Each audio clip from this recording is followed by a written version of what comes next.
He let her go once out of pride, and spent 3 years regretting it. 4 days before her wedding to another man, he did something no one saw coming. He bought the entire venue just to stop it. If you love slow burn second chance romance, hit subscribe now. You don't want to miss what happens next. Like this video if you're already hooked. And stay till the end. Aria stood in front of the mirror in her childhood bedroom, for days away from her wedding, studying the woman staring back at her as though trying to convince herself she recognized her fully. The dress hung on the closet door behind her, elegant and expensive, chosen carefully to please a future mother-in-law who'd made her opinions about appropriate bridal fashion known more than once. She told herself the tightness in her chest was simply wedding nerves. Every bride felt this way, didn't she? The overwhelming logistics, the exhaustion of months of planning, the natural anxiety before such an enormous life change. She refused to examine it any more closely than that. "You've barely touched your lunch," Ella said, watching her from the doorway, arms crossed, the particular expression she wore whenever she was choosing her words carefully. "You okay?" "I'm fine," Aria said automatically. "Just tired." Ella didn't push, though the look on her face suggested she wanted to. She'd been Aria's closest friend for over a decade, present for every major heartbreak and triumph, including the one relationship Aria still refused to discuss in detail even years later. The one that had taught her, more thoroughly than anything else in her life, exactly how much it could cost to love someone who wasn't ready to love her back. She hadn't heard Woojin's name spoken aloud in nearly 3 years. She'd built her life carefully around the absence of it, filling the space he'd left with stability, with predictability, with Marcus, kind, successful, endlessly reassuring Marcus, who'd never once made her doubt where she stood with him. That certainty had felt, in the aftermath of everything with Woojin, like the safest thing in the world. Miles away, in a glass office overlooking Seoul's skyline, Woojin sat motionless behind his desk, a folded newspaper clipping in his hand that he'd read so many times the creases had begun to soften the paper itself. A small, unremarkable engagement announcement, easy to miss unless you were looking specifically for a name you'd spent 3 years trying and failing to forget. Aria Bankol, engaged to marry Marcus Cho this Saturday. He'd built an empire in the years since he let her go, expanded his family's company into something far beyond what his father had ever managed, achieved every measurable marker of success he'd once convinced himself would finally make him feel whole. It hadn't. If anything, success had only made the hollowness more obvious, stripped of every distraction he could once hide behind. He remembered, with a clarity that still ached, the exact moment he'd ended things with her. Not because she'd done anything wrong, not because their love hadn't been real, but because some small, terrified part of him had convinced himself that needing someone that completely was a weakness he couldn't afford. He told her, coldly, that he didn't see a future for them, watched the devastation cross her face, and let her walk away believing she simply hadn't been enough. He told himself for 3 years that it had been the right decision, the responsible one. Staring now at her engagement announcement, the lie of that finally collapsed completely. He picked up his phone before he could talk himself out of it, dialing a number he hadn't used in years. An old contact who handled high-value property acquisitions with absolute discretion. "I need you to find out who owns the Grand Willow estate," he said, voice steady despite the reckless decision forming rapidly in his mind. "And I need you to buy it. Today. Whatever the cost." The Grand Willow estate, he knew from the announcement, was where Aria's wedding was set to take place in 4 days. He didn't fully understand yet what he intended to do once he owned it. He only understood, with a certainty that overrode every ounce of caution he'd built his life around, that he wasn't ready.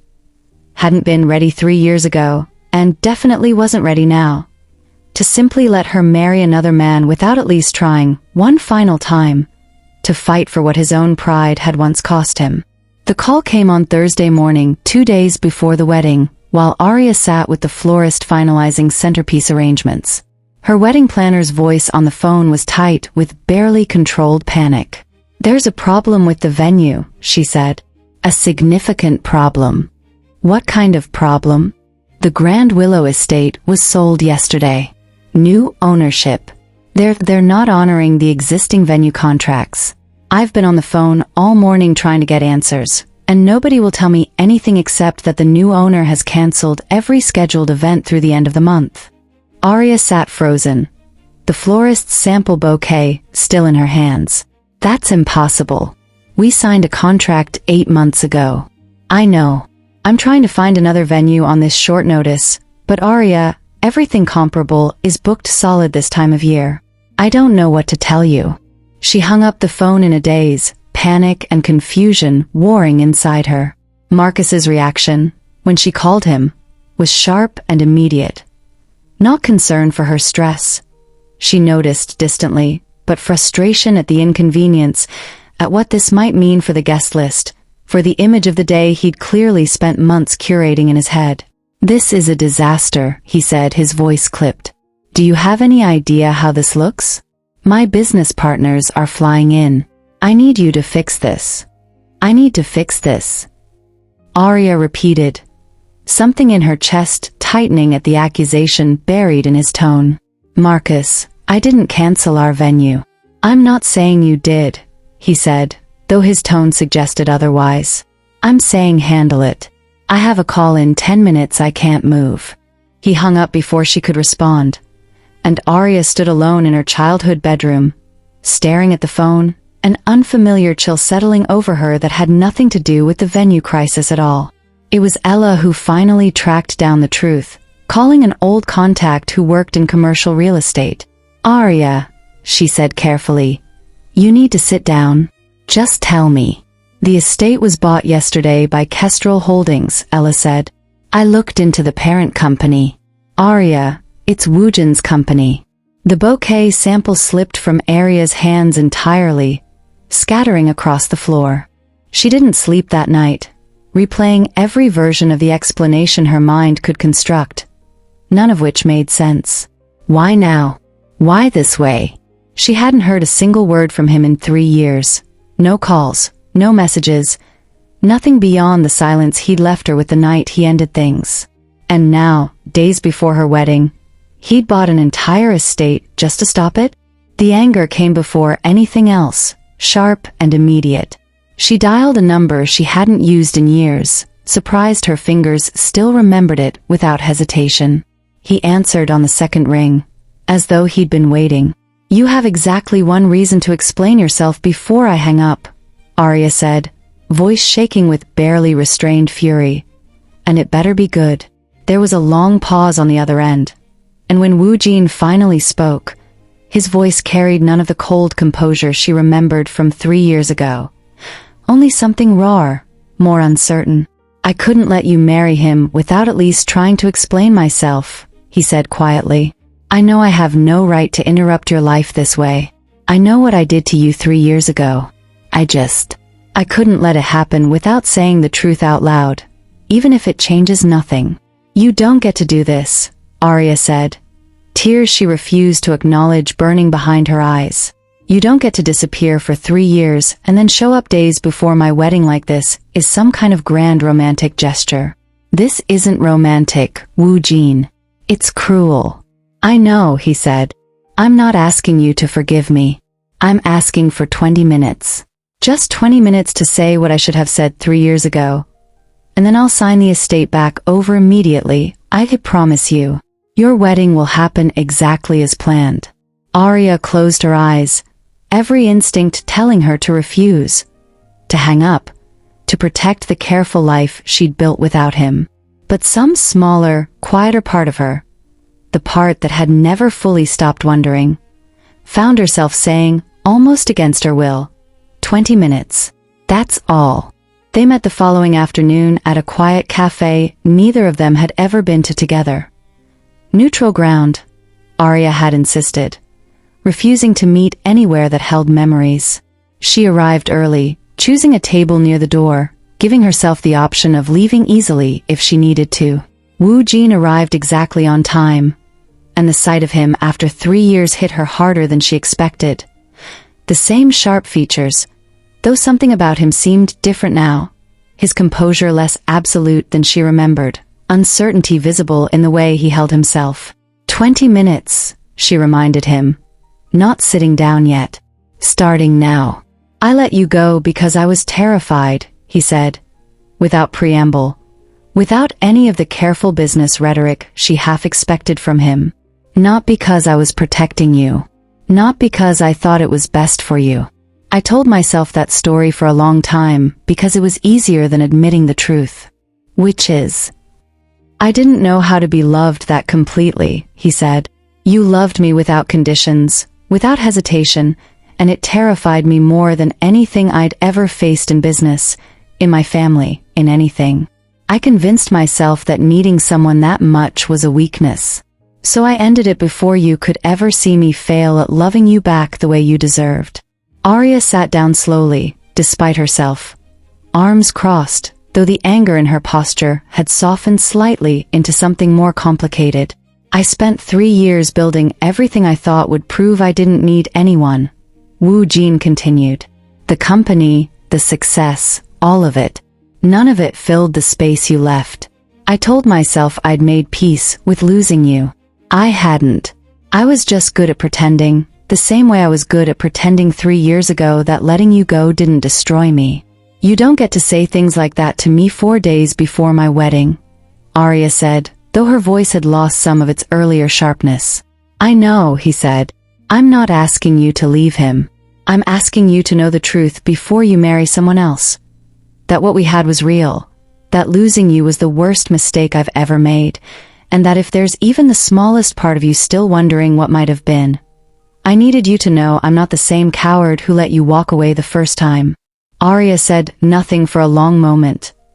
The weight of years of carefully buried feelings pressing against the composure she'd built so carefully around herself. I need you to sign the estate back, she said finally, voice quieter now. My wedding is in 3 days. I already did, he said. This morning. It's yours again, exactly as it was.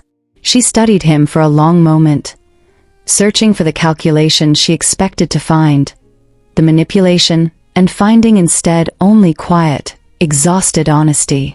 Thank you, she said finally, standing to leave, for telling me the truth, even if it doesn't change anything. She left before he could respond, though the 20 minutes had done exactly what he'd hoped and feared in equal measure. It hadn't changed her plans, but it had cracked something open in her she hadn't examined in years, a question she now couldn't fully set back down. That night, back at her parents' house, Marcus arrived to check on wedding preparations, visibly irritated by the 2 days lost to venue chaos. When Aria mentioned, carefully, that the estate issue had been resolved, his relief was immediate. Followed instantly by sharp questions about who was responsible, how she planned to prevent further embarrassments, whether she understood how this reflected on him professionally. Are you even asking if I'm okay? Aria said quietly, something in her finally naming the discomfort she'd been swallowing for months. This has been an incredibly stressful week, and you haven't once asked how I'm handling it, only how it affects you. That's not fair, Marcus said, though his tone carried more irritation than concern. I've been under enormous pressure trying to manage this mess. A mess I didn't create, Aria said. I didn't say you did, he snapped. But you're the one who apparently has some ex-boyfriend willing to buy entire estates to interfere with our wedding. Forgive me for being a little on edge about what that says about our relationship. The comment landed sharper than he probably intended, though something about his tone, dismissive, more concerned with appearances than with her feelings, settled uncomfortably into a pattern Aria hadn't let herself fully examine before. Ella, watching quietly from the kitchen doorway, exchanged a look with Aria that said more than words could. The days that followed unraveled slowly, though not in the way Aria expected. With the venue crisis resolved, wedding preparations resumed, and on the surface, everything appeared to move forward normally. But the disruption had done something unexpected. It had slowed everyone down just enough for details to surface that might otherwise have been rushed past entirely. It started with a phone call Ella received from a mutual friend 2 days before the wedding. I probably shouldn't be telling you this, the friend said carefully. But I think Aria needs to know. Marcus's assistant reached out to me last week, upset. She's quitting. Said she couldn't keep covering for him anymore. Covering for what? Ella asked. The story that unfolded over the next 24 hours was worse than anything Aria had prepared herself for.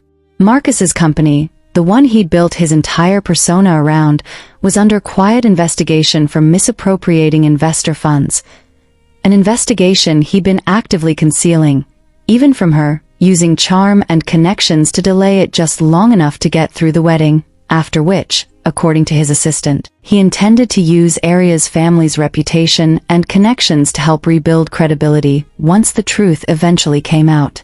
It wasn't just the money. Digging further, with Ella's help, Aria learned about a previous engagement Marcus had conveniently never mentioned. A woman 2 years earlier who'd ended things abruptly after discovering he'd been quietly siphoning funds from her family's business under the guise of investment opportunities. Aria sat with the information for a long time, feeling something cold and sick settle in her stomach. Not heartbreak, exactly. Something closer to horror at how easily she'd almost missed it entirely. How convincingly he'd built the image of stability and safety she'd been so desperate to hold onto after everything with Woojin. She confronted him the following morning, laying out everything she'd learned, watching his composed mask slip away entirely, replaced by cold, calculated denial, then anger, then finally, when the evidence became impossible to argue away, something like resigned indifference, as though her discovering the truth was simply an inconvenience to be managed rather than a betrayal to be ashamed of. "You'll ruin both our reputations if you say anything about this," he said, voice flat. "Think carefully about what you're about to do." "I don't care about reputation, Marcus," Aria said, removing her engagement ring and setting it down between them. "I care about the fact that I almost married someone who was never honest with me about who he actually is." She walked away that afternoon, not because of anything to do with Woojin, not because of lingering feelings stirred up by his return, but because the wedding chaos had bought her just enough time to see clearly what she might otherwise have discovered far too late. The days following the cancelled wedding passed in a strange, quiet blur. Aria stayed with her parents, fielding calls from relatives who heard fragments of the story without understanding the full truth, grateful her mother and Ella shielded her from most of it. She didn't reach out to Woojin. She wasn't ready. Not for him. Not for anyone. Needing time first to simply sit with everything she'd nearly walked into blindly. Woojin, for his part, kept his distance entirely, true to the promise he'd made in the cafe. He'd said his piece, signed the estate back over, and stepped away, leaving the decision fully in her hands rather than pushing for anything more. He heard, eventually, through the same small circles that carried news quickly, that the wedding had been called off, though the details of why remained mostly private, and he was careful never to ask, unwilling to make her pain about his own hope for a second chance.